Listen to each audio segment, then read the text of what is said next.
Here's a look at a student that has spent a few sessions with me recently, and what I'm going to go through here is a bit of a run through of some of the key things that we spoke about at the beginning and how we kind of went about working on them.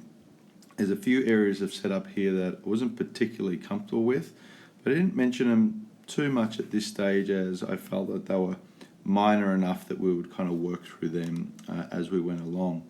So just a few points of reference here. I'm drawing a line from the ball straight up and also drawing a line from the shaft. Now from the early videos you would get a good sense of the look and feel of his swing. For his size, not very tall, he creates a decent amount of club head speed, but for me a lot of wasted energy in transition, largely due to, I guess, the shape of his swing and how he made his move from the top. So a couple of things I was looking at as I watched him hit.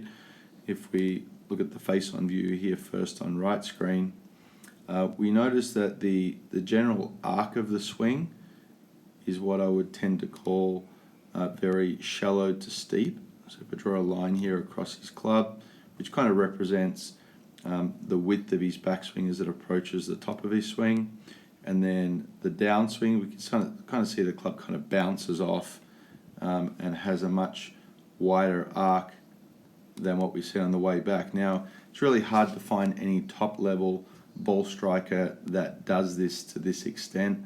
We'll tend to see them match, but normally the downswing arc is going to be shallower than the backswing.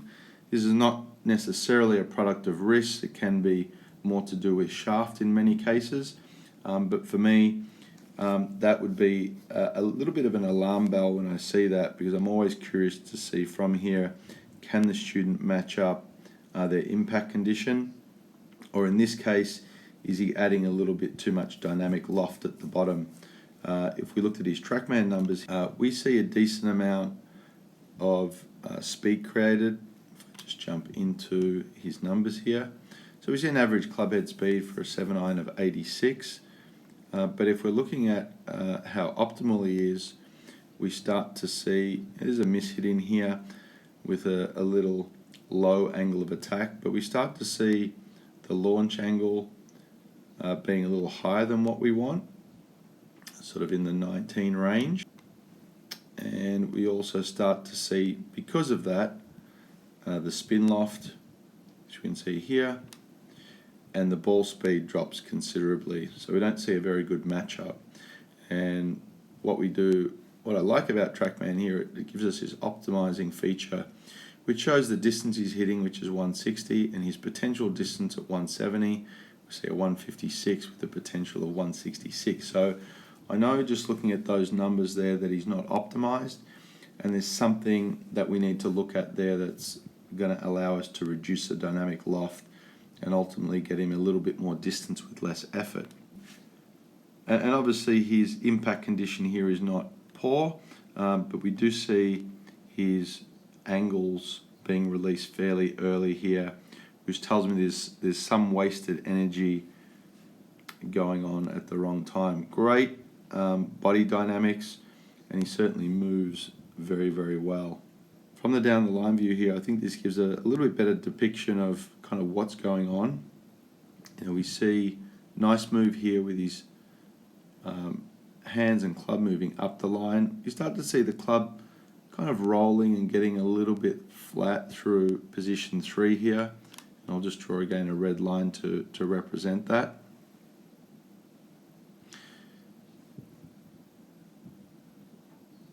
As we move to the top here, we see a fairly nice looking position, club set decently here, but again, due to, I believe, how he went back, the fact that he hadn't really used the golf club as well as what I'd like to see when he comes down, we really see the hands getting flung out quite severely out there, and the shaft kind of moving out with it. So if we look at these two lines here, we see a very kind of shallow looking backswing and a much steeper looking downswing, and that kind of represents what we've seen from the face-on view here, where we've seen, if you like, a shallower looking downswing or a very kind of low club head, the red line. Let's bring that back. Club head seems to be lower than the downswing, which is kind of higher here. So, just some checkpoints that I'm looking at as I'm running through the video and starting to think about, how we're going to manage these positions and how we're going to work through them. I want you to actually swing it forward and then go back.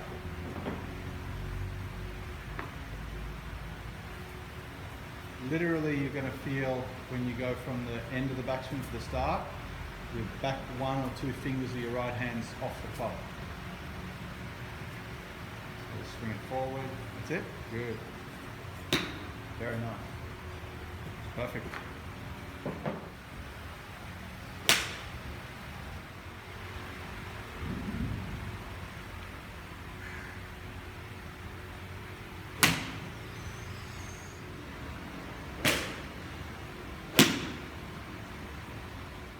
A bit more in and across.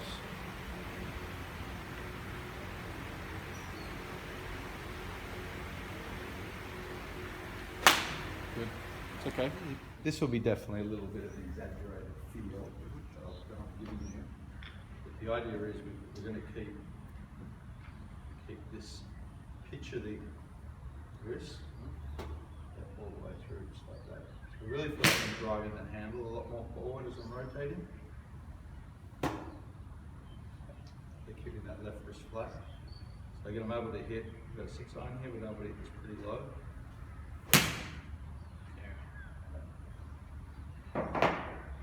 A lot of that is just because of where my wrists and my right arm is when they hit. And I can even be back on the ball and still get it quite low because of where my hands are. Yeah. Still kind of drive it down. So that's more of the feeling. I think for you, less focus on the right wrist, a little bit more on the left, and getting that sense as you come to the ball.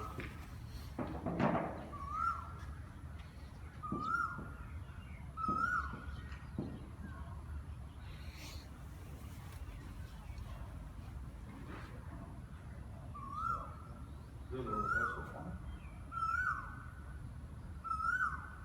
Swing that up. Good, come down. Good. Like that. Yep. Really right elbow in front of you. Yeah. Just let wrist go down. Good. Keep bringing it through. Boom. That's it. That's actually the finish. So it feels like the finish. Yeah. Maximum.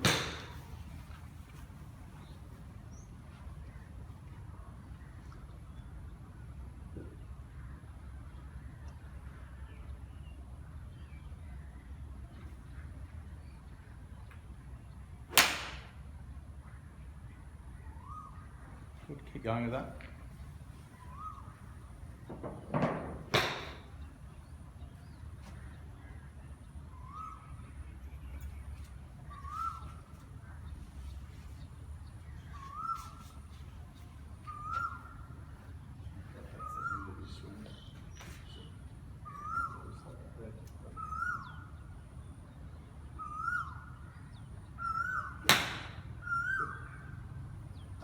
Just start at the ball.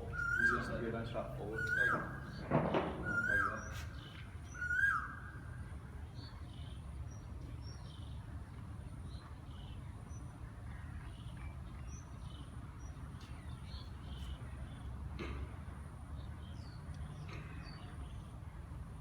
Small waxing on this one.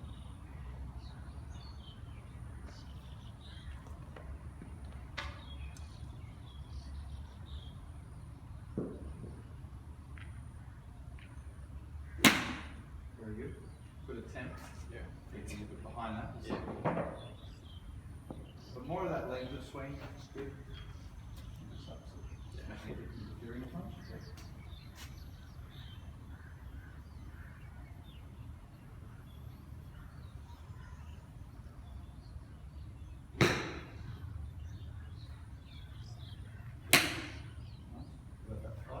A bit lower? Yeah. Lower? Yep. Yeah. Both of those. That's good.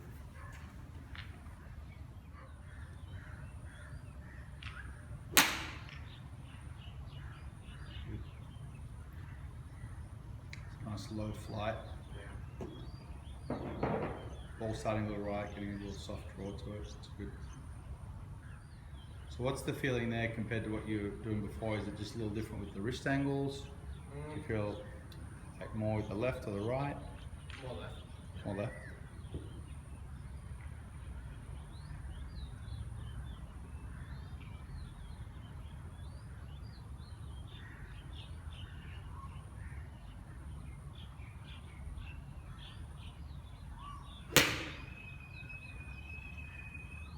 Like where you should be going with it. Like this is, you can take this setup again. This will be quite specific. But as you're going back and up, you're kind of coming up through here. Yep. Yep. And then coming down through there. And again, you're feeling that wrist go from kind of cup position to close, extended to flex. Yep.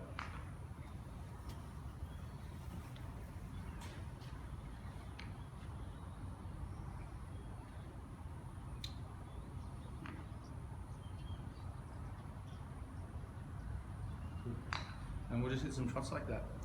Really take it out on the backswing, but it'll give you lots of space on the downswing.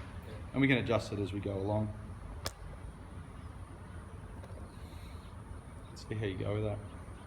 And just hit like a little 100-yard shot, like effort level wise.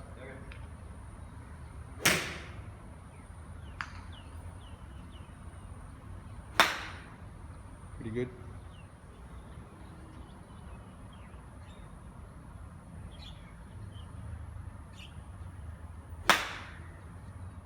Great transition speed, loved all that. And allow that to happen almost in the second part of the swing. So club's going to go up, kind of float the elbow, and then feel that transition.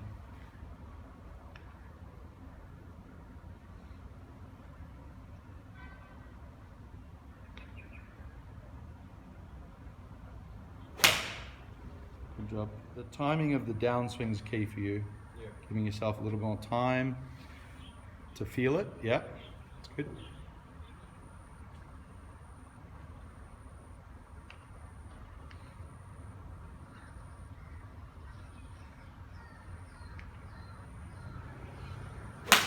Yeah, I love that speed. That's the speed you want to go at to feel it. It's going to work. We've got the wrist feeling like working a little more up and down. Going to float the right arm a little off the chest as you go to the top. And I'd even say, just to give you a little bit more room to get the hands in, just push this back a little bit. So you can feel like the hands are working a little more in as you work the club up.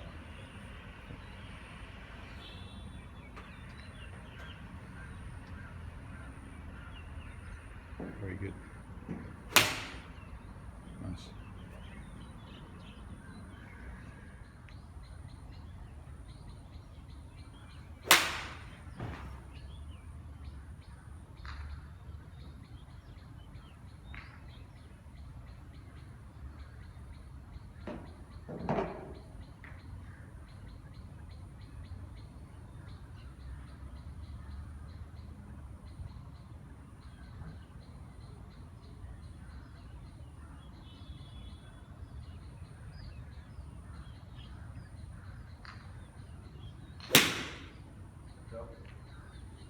On this next one, just move the backswing speed a couple of notches faster, maybe just 10% faster backswing. Same form looks good.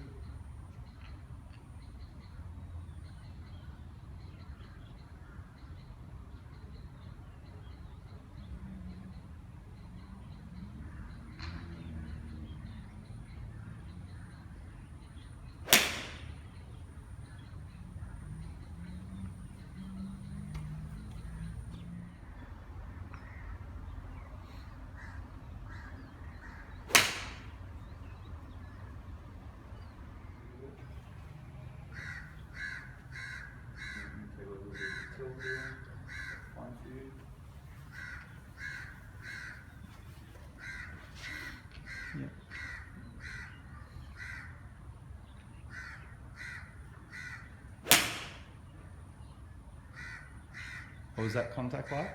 Yeah, that was solid.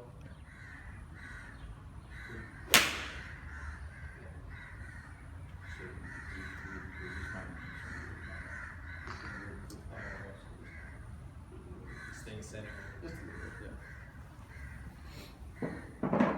Which I really like is you're not going fast in transition. You want to be fast at the bottom. In your old swing, it was like you were like fast in transition. Yeah. Yeah. And you just I think the one thing I learned after our first lesson was that it felt slower here, but it felt faster there. right. So that's why like my ball started like shooting, and it actually started going further than before. Got It's you. just like, Energy's more at the bottom versus Yeah. at the top. Yeah.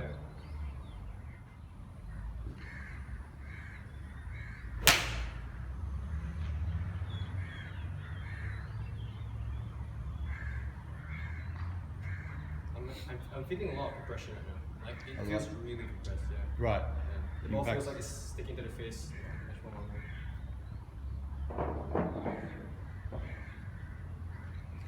Good. So again, you look at that on the track band. Everything's pretty optimized there. Obviously not your fastest speed, but the launch and spin loft and everything's kind of really optimized. Even a little strong there, which is good to see. When you're doing a swing like that at a slow speed, and you can almost like over optimize. Yeah. I think that's a good thing to see that.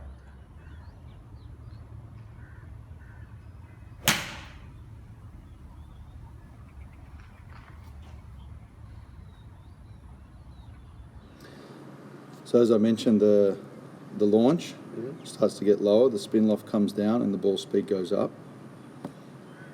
The ones that we started with, even though they had more speed, launch is higher, spin loft a little bit higher, and not really getting as much out of it for the speed that you're swinging at. And I just wanted to show you these couple of swings from This Is Today. And I'll just use this as a reference for steep and shallow with the backswing.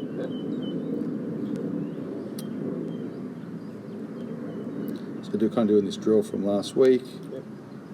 Club comes, looks pretty good there, but it does get a little bit flat relative, I'd say, to how much wrist you've used. You haven't really used much wrist there. I'd say the face is rolled open a little too much there. You can kind of see here as you're going back, left wrist is working more up and down. Right elbow's floating a little bit more off the chest, that kind of internal feeling. Yep. And that helps to get the shaft steeper. I don't have to draw a line there. I think you can see that really clearly. Yeah. Now the interesting thing is both of these are going to look kind of similar at the top. But They the look- face is slightly more strong than this one. I'd agree, face looks strong. And I think for you it's also how you got there. So when you get a little bit steeper backswing, the club's going to want to naturally kind of work a little bit more shallow. It's not all the time. But if you look at this one, you can see that when the hand path goes out a little more than what we want, and the face really gets open, you know, shaft steep, face open, and they kind of go together. With this one here, we're more in and up. As you start to come down here, you start to get that wrist back down into that flexing position. A lot. Left arm's a bit more in, Yep. and you got to, got way better chance from there. And the club's tracking more from the inside, and you're able to reduce the dynamic loft there. Yeah. That looks way better. Dynamics of the lower body, upper body look very, very similar. And again, you're only swinging at like 80 miles there versus 86, but I would say the control of the loft at impact is more important. Yeah. That's what we're looking at. And I'm not even that fussed with the path. It's not really a path issue, it's just more of a club face control, shaft control area that we're looking at there. At the end of our second session, each session went for about 2 hours. I'm just going to run through some of the small setup changes that you see here and just the difference in the swing shapes. Although the setup isn't exactly where I want it on right screen here, which is the after video, You could probably see the adjustment here in the right hand grip, which is actually positioned a little bit more in the fingers, which I definitely feel gives a much better sense of how to use the right hand and right wrist. We can just see a little bit more upper body angle behind the ball. In the video, you'll definitely see me working a little bit on his setup, but I didn't put too much emphasis on it. Again, for me, it's something that can be tidied up over time. Again, it's just being our second session. So in the first video, we've seen the look on left here, which is going back kind of a narrow arc, and really it's more flat than narrow. He does have some amount of wrist set here, but because the club is working more around him, it's being kind of rolled open a touch with perhaps less up and down movement of the wrist. We see the club compared to the right screen in a much lower position or much narrower position. So just drawing a line across the top there to kind of represent where the club head is. Again, didn't really talk much about the pivot at all. We did do some trail arm work, getting that to feel like it was going a little bit more internally, but not too much.